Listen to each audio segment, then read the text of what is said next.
32वां अध्याय भगवान का प्रकट होकर गोपियों को सांत्वना देना। श्री सुखदेव जी कहते हैं, परीक्षित, भगवान की प्यारी गोपियां विरह के आवेश में इस प्रकार भांति भांति से गाने और प्रलाप करने लगी। अपने कृष्ण प्यारे के दर्शन की लालसा से वे अपने को रोक न सकी। करुणाजनक सुमधुर स्वर से फूट फूट कर रोने लगी। ठीक उसी समय उसके बीचों बीच भगवान श्री कृष्ण प्रकट हो गए। उनका मुखमंडल मंद मंद मुस्कान से खिला हुआ था। गले में वनमाला थी, पीताम्बर धारण किए हुए थे। उनका यह स्वरूप क्या था? उसके मन को मथ डालने वाले कामदेव के मन को भी मथने वाला था। कोटि कोटि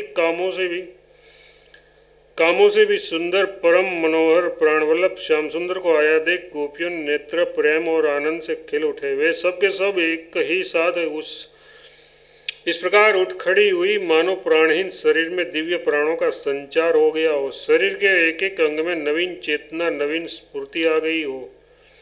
एक गोपी ने बड़े प्रेम और आनंद से श्री कृष्ण के कर कमल को अपने दोनों हाथों में ले लिया और वह धीरे धीरे उसे सहलाने लगी। दूसरी गोपी ने उसके चंदन चर्चित भुजदंड को अपने कंधे पर रख लिया। तीसरी सखीनी सुंदरी ने भगवान का चबाया हुआ पान अपने हाथों में ले लिया। चौथी गोपी, उसके हृदय में भगवान के विरह से बड़ी जलन हो रही थी, बैठ गई और उसके चरण कमलों को अपने वक्षस्थल पर रख दिया। पांचवी गोपी प्रणय कोप से विरहल होकर भौवें चढ़ाकर दांतों से होठ दबाकर अपने कटाक्ष बाणों से विनती हुई उनकी ओर ताकने लगी। छठी गोपी अपने निमिष नयनों से उनके मुखकमल का मकरंद रस पान करने लगी। परंतु जैसे संतपुरुष भगवान के चरणों के दर्शन से कभी तृप्त नहीं होते, वैसे ही वह उनकी मुख माधुरी का निरंतर पान करते रहने पर भी तृप्त नहीं होती थी। सातवीं गोपी नेत्रों के मार्ग से भगवान को अपने हृदय में ले गई और फिर उससे आंखें बंद कर ली। अब मन ही मन भगवान का आलिंगन करने से उसका हृदय शरीर पुलकित हो गया, रोम रोम खिल उठा और वह सिद्ध योगियों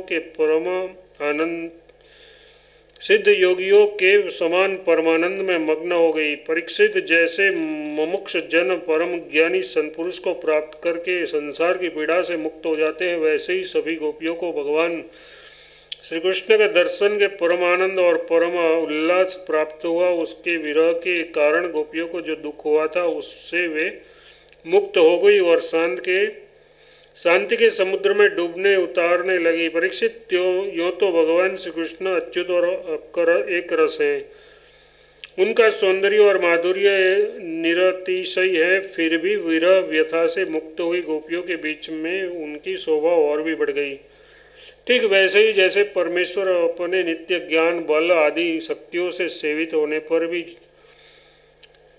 और भी शोभायमान होता है।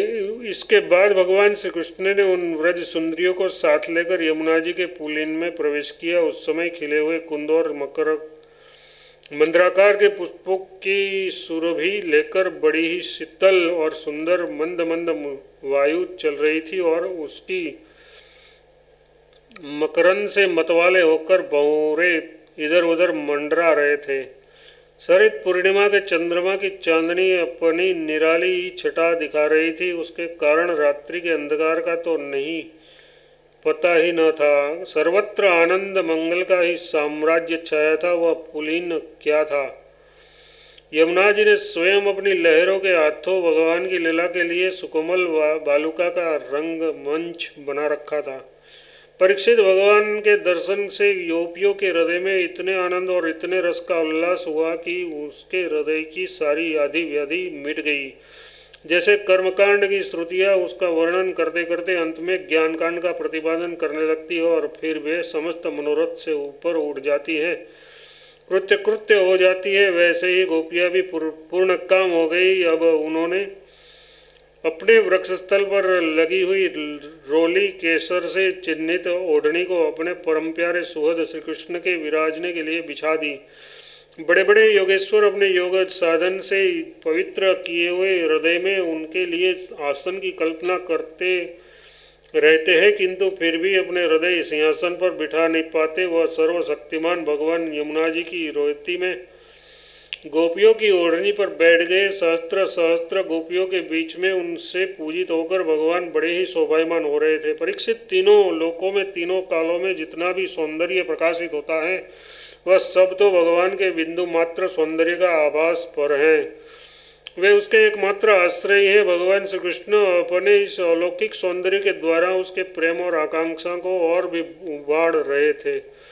गोपियों ने अपनी मंद मंद मुस्कान, विलासपूर्ण चितवन और तिरछी भौहों से उसका सम्मान किया। किसी ने उसके चरण कमलों को अपनी गोद में रख लिया तो किसी ने उसकी कर कमलों को वे उनके संस्पर्श का आनंद लेती हुई कभी कभी कह उठती थी, कितना सुकुमार है, कितना मधुर है। कि इसके बाद श्री कृष्ण के छिप जाने से मन ही मन तनिक रुट कर उसके मुंह से ही उसका दोष स्वीकार कराने के लिए वे कहने लगी। गोपियों ने कहा, नटनागर, कुछ लोग तो ऐसे होते हैं जो प्रेम करने वालों से ही प्रेम करते हैं और कुछ लोग प्रेम न करने वालों से भी प्रेम करते हैं, परंतु कोई कोई दोनों से ही प्रेम करते हैं। प्यारे, इन तीनों में से तुम्हें कौन सा अच्छा लगता है? भगवान श्री कृष्ण ने कहा, मेरी प्रिय सखियों, जो प्रेम करने पर प्रेम करते हैं उसका तो सारा उद्योग स्वार्थ को लेकर है, लेन देन का है। न तो उनमें सौहार्द है और न तो धर्म है। उनका प्रेम केवल स्वार्थ के लिए ही है, इसके अतिरिक्त उसका और कोई प्रयोजन नहीं है। सुंदरियों, जो लोग प्रेम न करने वालों से भी प्रेम करते हैं, जैसे स्वभाव से ही करुणाशील सज्जन और माता पिता, उसका हृदय सौहार्द है, हितोषियों से भरा रहता है और सच पूछो तो उसके व्यवहार में निश्चल सत्य एवं पूर्ण धर्म भी है। कुछ लोग ऐसे होते हैं जो प्रेम करने वालों से भी प्रेम नहीं करते और न प्रेम करने वालों का तो उसके सामने कोई प्रश्न ही नहीं है। ऐसे लोग चार प्रकार के होते हैं। एक तो वे जो अपने स्वरूप में ही मस्त रहते हैं, जिनकी दृष्टि में कभी द्वैत भासता ही नहीं। दूसरे वे जिन्हें द्वैत तो भासता है परंतु जो कृतकृत्य हो चुके हैं, उसका किसी से कोई प्रयोजन ही नहीं है। तीसरे वे जो जानते ही नहीं कि हमसे कौन प्रेम करता है और कौन। और चौथे वे हैं जो जानबूझकर अपना हित करने वाले परोपकारी गुरुतुल्य लोगों से भी द्रोह करते हैं, उनको सताना चाहते हैं। गोपियाँ, मैं तो प्रेम करने वालों से भी प्रेम का वैसा व्यवहार नहीं करता जैसा करना चाहिए। मैं ऐसा केवल इसलिए करता हूँ कि उनकी चित्तवृत्ति और भी मुझ में लगे, निरंतर लगी ही रहे।